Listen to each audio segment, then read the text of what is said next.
Hi, in this video we'll explore web development. This is a very easy introduction because it's for absolute beginners. So the only thing one should know is some basic concepts of internet, some basic skills for browsing internet, downloading some files, and that's enough to understand this presentation. As it's for beginners, we'll start from what is web, because there are different terminology used among different users. After that, we'll explain what development is, and we'll recap them in what web development is. So, what is web?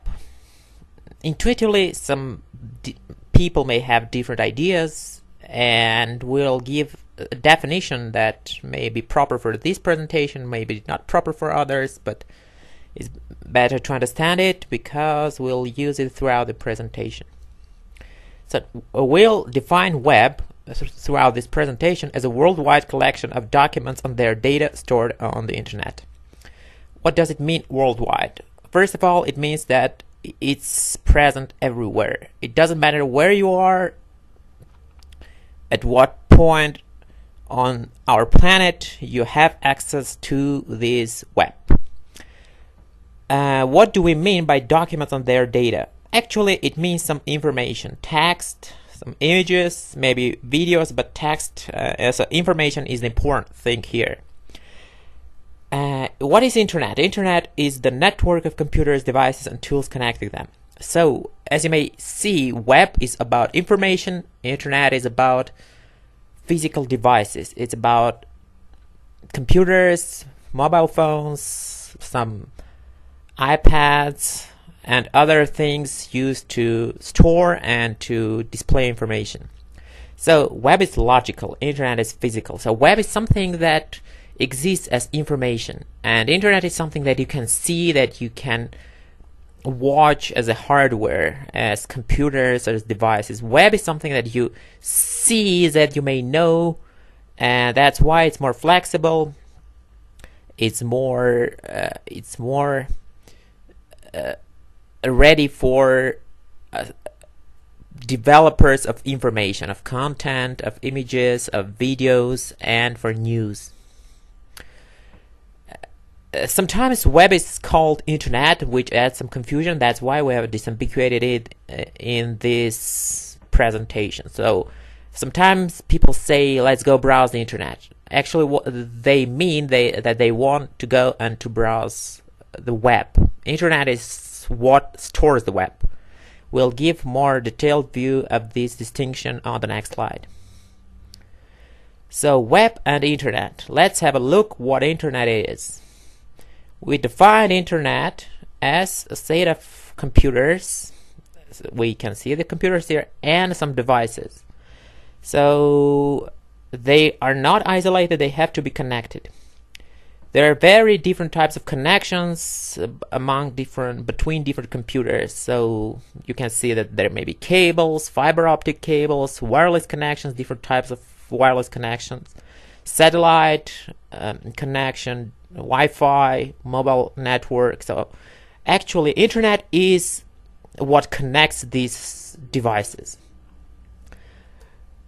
It consists of servers, so some computers that are always there. They are always turned on, always working, ready for serving the data. And there are also clients.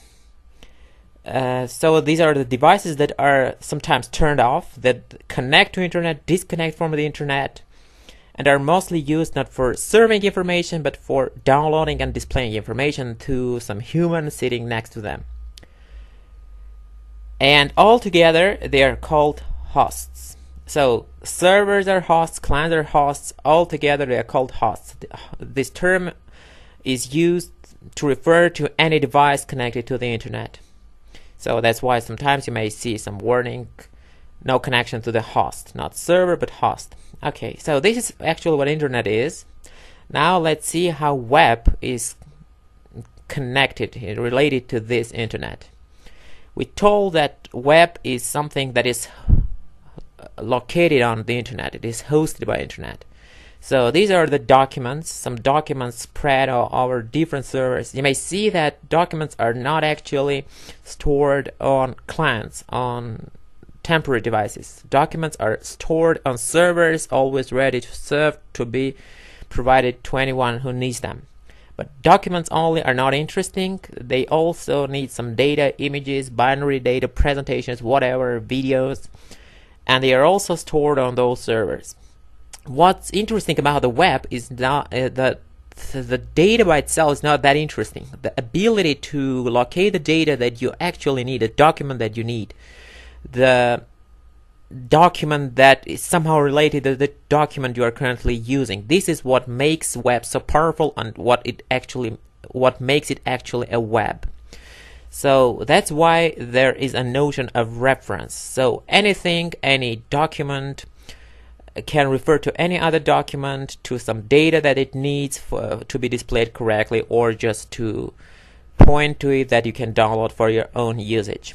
This is the power of the web. This is what distinguishes the web from just a collection of documents stored somewhere. This is what distinguishes web with its hypertext. This is actually hypertext. We'll explore it later, from mere plain text, just collection of symbols. So let's see what hypertext is. What is the kind of core, the base of web? What does it mean? First of all, it's a fancy text presentation. So it's not only about letters, it's ability to provide colors, background, italics, different fonts.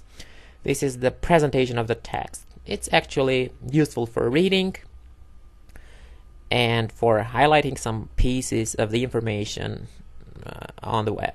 It's also used to represent some areas, that active areas on the page that you can interact with and be taken to some other text or download some data. So the second part is that hypertext is not mere text. It's ability to display beautiful pictures, ability to play sounds, show clips, and this is what most people in our days do. They don't read, that they just watch and listen to something.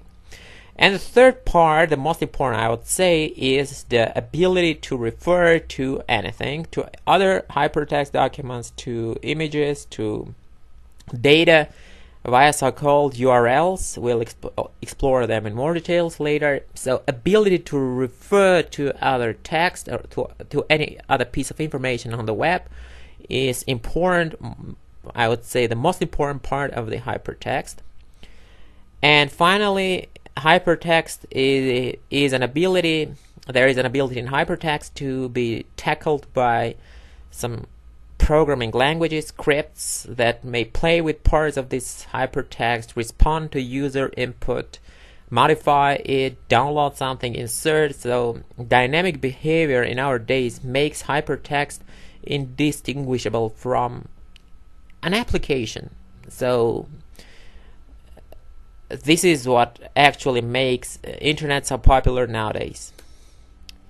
So let's see what this URL is that is used to refer to other pieces of information anywhere. URL stands for Uniform Resource Locator. This is a very technical term which doesn't actually describe what it is. URL by its nature is like an address of information on the web, like there are addresses, some country, city, street number, building number, apartment number. The same thing is present in the URL. Let's display how it's used and some components that are used for the URL.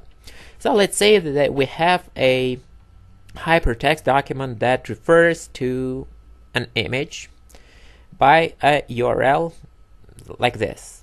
This is not a real URL, it's just for displaying and illustrating something. So the first part used for the URL is the protocol. Protocol technically is the language used to transfer data. What does it? What HTTP means? It means hypertext HT transfer protocol. So it is something used for transferring data over the internet. It is like the language that the computers on low levels speak one to another to see whether the data is over there, to download it, and so on. There are a couple of protocols, but the most important ones on the internet are HTTP and HTTPS. HTTPS is actually the same thing but secure, so any data that is vulnerable, very important, that can be stolen by malicious hackers, should be transferred through HTTPS so that they cannot intercept and steal it. The second part, which is probably the analog of the country address, is the server. So this is the part that comes through the first slash. Server address is actually, yes, the address of kind of country, and using this address we can locate real physical server stored somewhere there that stores the data we're looking for. After we have located this server, the rest of the URL, which is called path, is passed to that server. So like you found the country and and even the city, and you want finally to find the street. You give the street address to some postman that visits the street and gives a letter over there.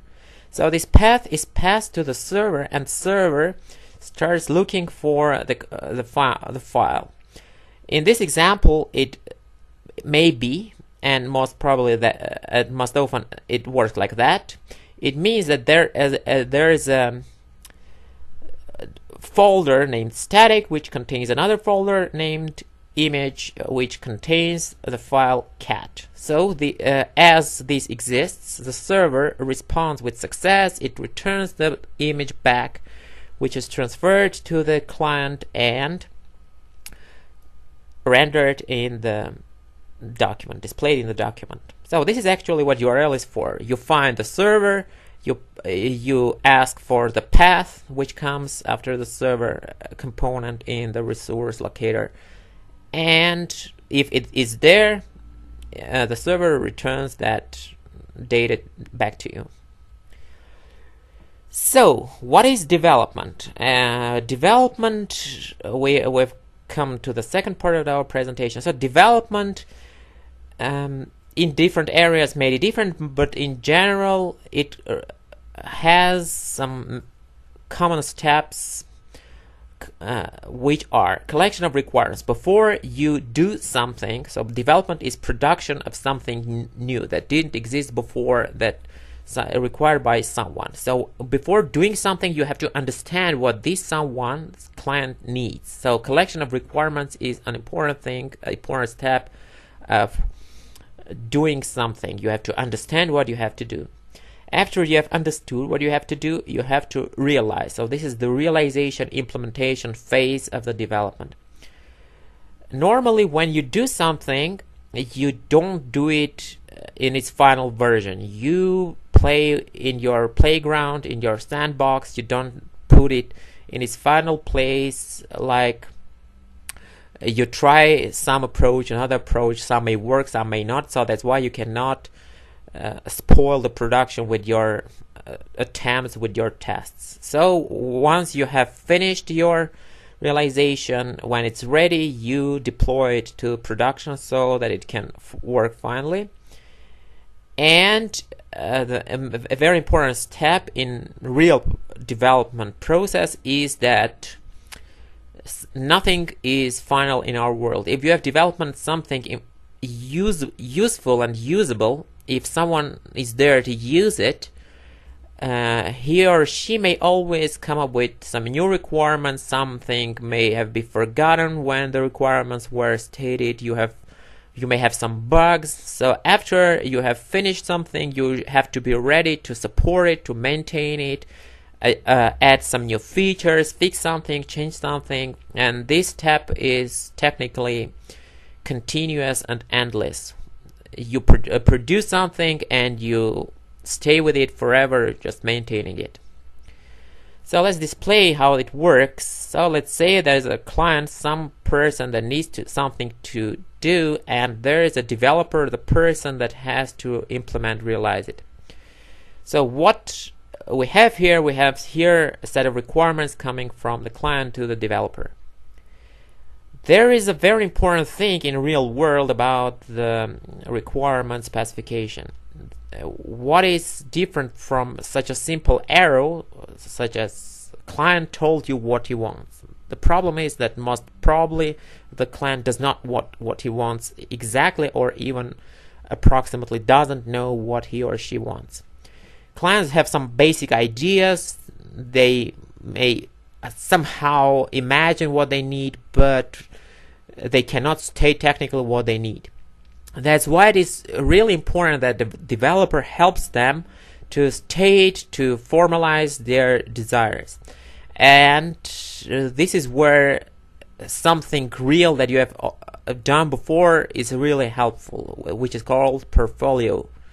Portfolio is a set of your works that you have done. So once the client wants something, you may show him what you have already done, and he'll he'll choose what is the closest to what he really wants and add some adjustments to that. That's why having done something for yourself is probably the most useful thing for requirement collection, because if you don't have anything, if you start from scratch, most probably this very important step of transmitting the requirements from the client to you will fail, and what you'll produce afterwards will be far from what the client really wanted. Once the requirements are transferred and understood, the developer goes to the implementation stage. As it was stated before, implementation is done in a sandbox, in a playground, isolated, and not on the production.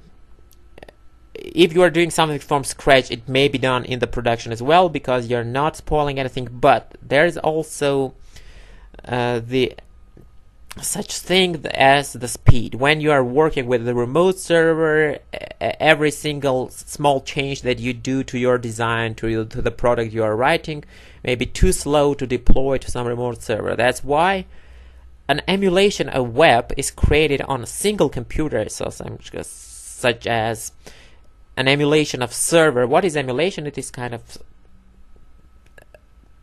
something that tries to sim something else. So you kind of deploy your small internet over there, your small server that runs on the same computer that you're working with. Playing with this server, you kind of upload files, download files, and you see something that you have done.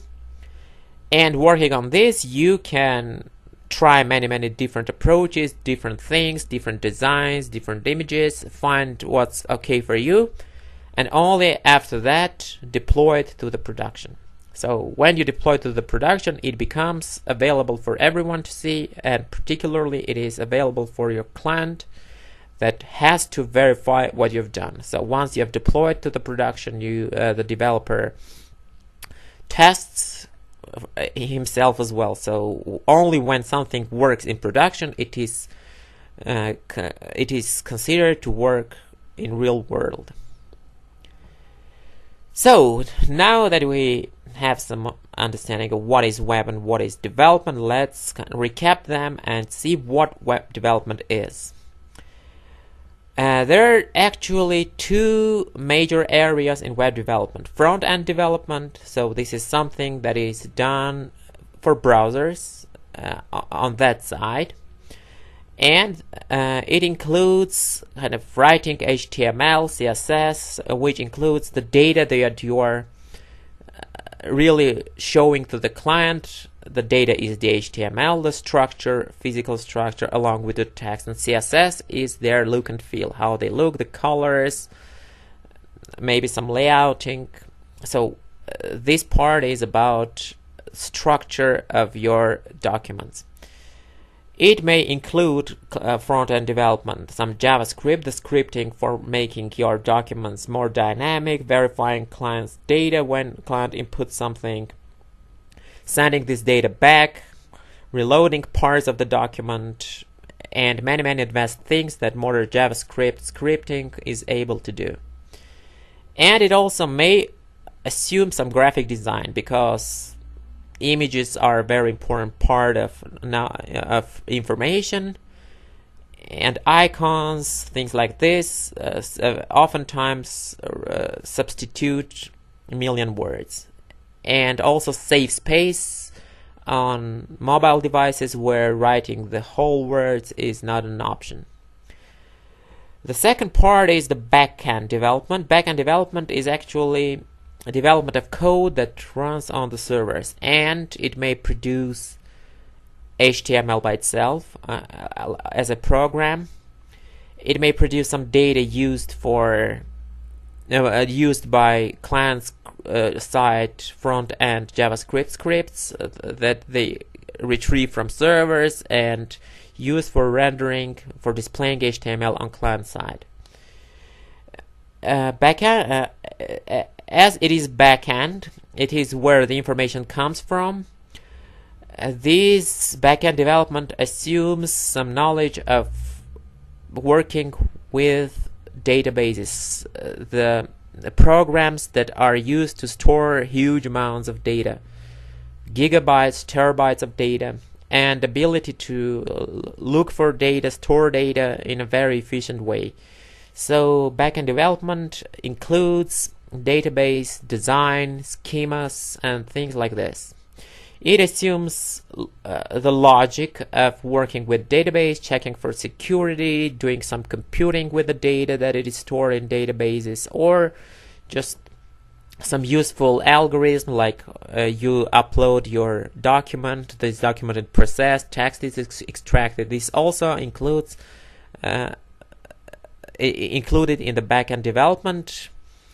Oftentimes, although backend development is not assumed to include such complex algorithms, because these algorithms are often implemented as external services, libraries, and APIs. API is application programming interface. This is an approach. This is a mechanism to call a program remotely. So backend oftentimes, most often, assumes that you don't have to do something complex because someone has probably already done that. What you have to do is only call this remote service with some data, get the response, and return it within your HTML. So ability to work with APIs and services is important skill to be used by back-end developers. It is also important skill for JavaScript developers, because the data by itself is returned from backend as an API. But most complex APIs are normally used not by clients, but not by front-end developers, but by back-end developers. And there's also such knowledge as a universal guy who does both, front-end development and back-end development. So these universal developers can do both. They're able to produce an application by themselves.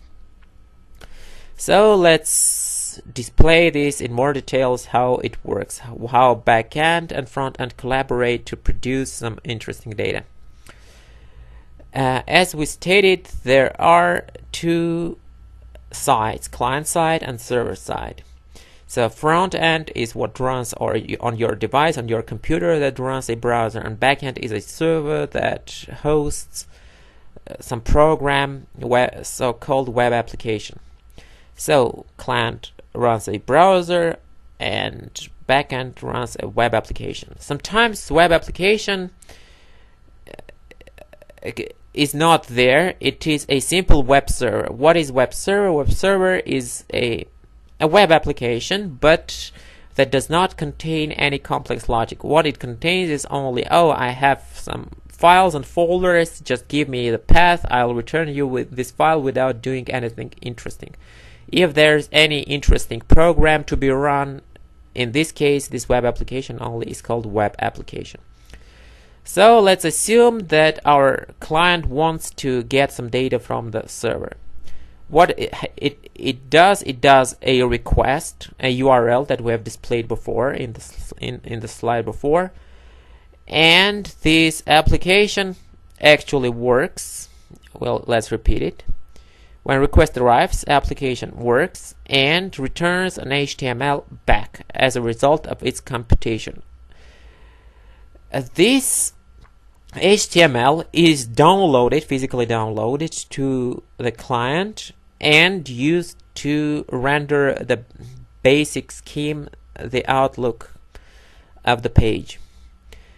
Depending on the HTML, it may contain different references to different other data, some images, scripts, anything else. Let's assume it contains some JavaScript. Because our page is dynamic, we want this page to do some checks, display something dynamically, render something. So HTML will contain reference to that script. It will contain reference to that script, and having taken the URL of the new script, the browser will make another request, and this JavaScript will be returned as another file, another piece of data, using the same mechanism. The JavaScript will be downloaded again, loaded, and start to run. So front-end developers are the ones that write those JavaScript files that work on client dynamically, as we've shown here, and front-end developers are those who just get some request, process it, compute something, and return the result as a hypertext document or some JSON data document, or in any other format, even binary. So these are the differences in front-end development and back-end development life cycles. Front-end developers are interacting with the users, are always loaded in the browser, so they live while the page is loaded. Back-end developers get a request, process it, return the data back. Let's display how what we have described works in real browser. Let's open a blank page and use a tool called Developer Tools. This tool kind of allows us inspect the internals of the browser, how it works. You can see it has many tabs, console elements which displays the HTML, which is minimalistic in this case, empty body, empty head, contained in an HTML document. What's interesting in this example is the network tab. Network tab shows all the requests done by the browser while loading the page. As you can see, there have been no requests made to render this 2-bit empty page. Let's load some very, very basic page, let's say Google.com.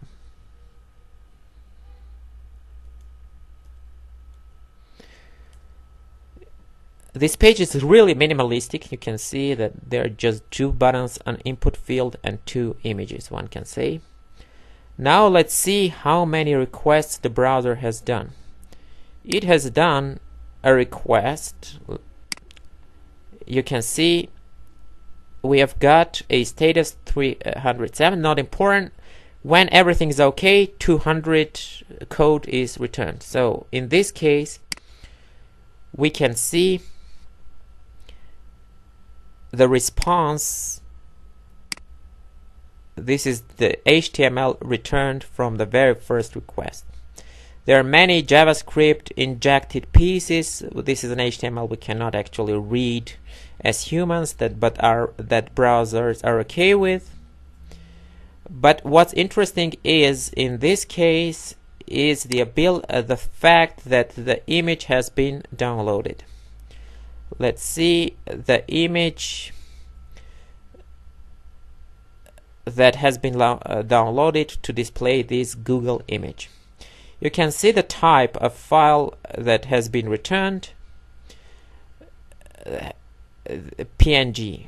So probably this is the image. Wow, These are some logos, I guess, used to display this. And what about this? So photo, this is another photo.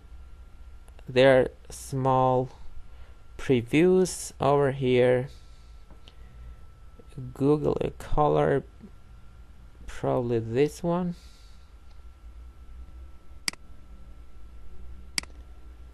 No, this is the microphone, the one that we've shown here. You see the preview, and there is the full URL of this image displayed as a tooltip. Actually, we can open this image in new tab to show that it is displayed the same way as anything else, and you can see the URL of this image. You can just use this URL to download this image wherever you need it. And where is our... oh, and actually this was the first request done. The same way we can open this in new tab and see the image alone. So actually this tab demonstrated what we just mentioned in our slide. So now let's get back to our slide.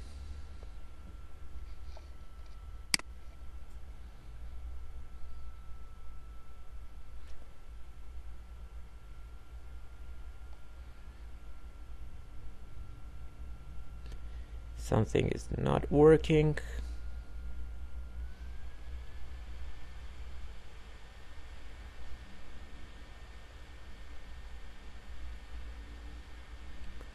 So, okay.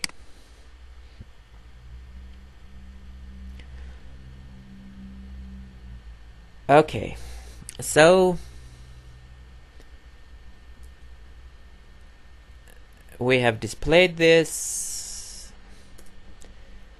So let's see how does the browser render the HTML that is returned back that we've shown. Some unintelligible text is displayed in that clean and understandable manner.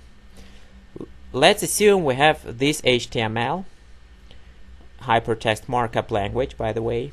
We haven't explained that before. And we have an empty window and the area where the HTML is to be displayed, which is also called viewport. This is the name of this term. So how does the browser display this in the viewport? There is an intermediary step used by the browser to perform this operation. It is called construction of DOM. DOM stands for Document Object Model. What is it? Actually, it is a tree, a representation, some model of the elements contained in the HTML used for many purposes. These purposes include CSS, for example. Once you have this hierarchy, you can define the styles for the elements depending on their place in this tree. It can be used by JavaScript, client-side, front-end JavaScript that plays with this tree to modify it, change something, query something, and it is also used by the browser itself to compute geometry, the sizes, to be able to allocate enough space on the screen to show the elements on their correct places. So how does the browser work in this case? It starts to parse the body, because body is it is the visible part of the HTML document. It finds the body and constructs the root, the first element of the DOM. Then it starts to read the document further and sees that inside the body, because the body tag is still open, not closed, there is another tag, div. This tag is added as a child of the tag we're currently browsing, currently reading. Child is kind of a metaphor used in analogy with relation of children and parents. See, if something has created something else. Something else is called child, and the one who created is called parent. So in this case, we have parent body and div as a child. The procedure continues, and we find a button within the div. Now we have a button which is the child of div. Div is the parent of the button. And also note that body is considered so-called ancestor of the button. Ancestor is parent or parent of the parent, and so on. Since the button tag is closed, the next button comes not under it but next to it. So it is kind of its sibling, sister, brother, so they are next to each other. After this we have the div tag closed, body tag closed. So and as soon as body tag is closed and HTML tag is closed, we have our DOM object, a document object model ready. Once the model is ready, the browser is able to compute the sizes. It knows default sizes of elements. If there are some styles helping define those sizes, CSS styles or inline styles, they are used to compute their sizes, and the total size of the body can be computed. As soon as it's computed, the browser renders kind of the high level element. Then it goes and continues rendering the elements. It continues the div element. Why is it yellow, golden? Because we have a div background color defining its background color. So this is the first example where CSS is used in association with the DOM. Once we have the DOM, we can refer to elements using their tag names. Then it renders the first button and then renders the second button. So now we can see the final view of the HTML that we have written on the left. And in order to produce it, there has been an intermediate step called document object model, or DOM. So this DOM lives as long as the page is loaded, as long as it is alive, and some JavaScript, client-side JavaScript can modify it, add some buttons, hide some buttons, change some styles, and the document will change its outlook. So this is exactly what front-end development is about.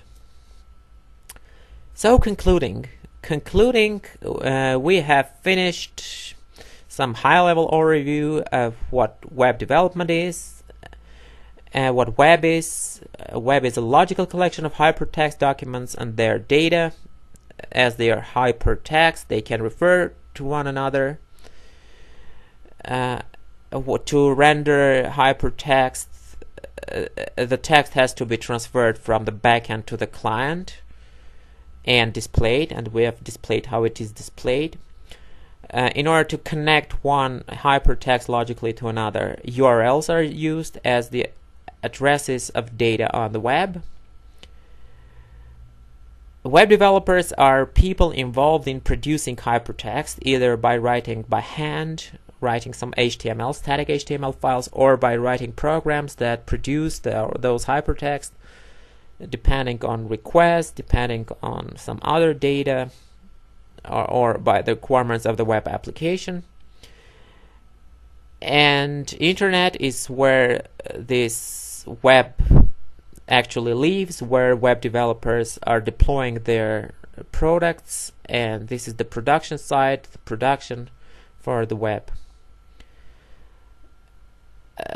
Hypertext is transferred through the internet using HTML. This is the language for describing hypertext, and JavaScript is the language for tackling hypertext on client side to make it more dynamic, more responsive, and more usable. Actually, that's it. Thank you for watching. I hope it was not very complex and rather informative. Let's hope we'll have other presentation like that in future as well. Bye bye.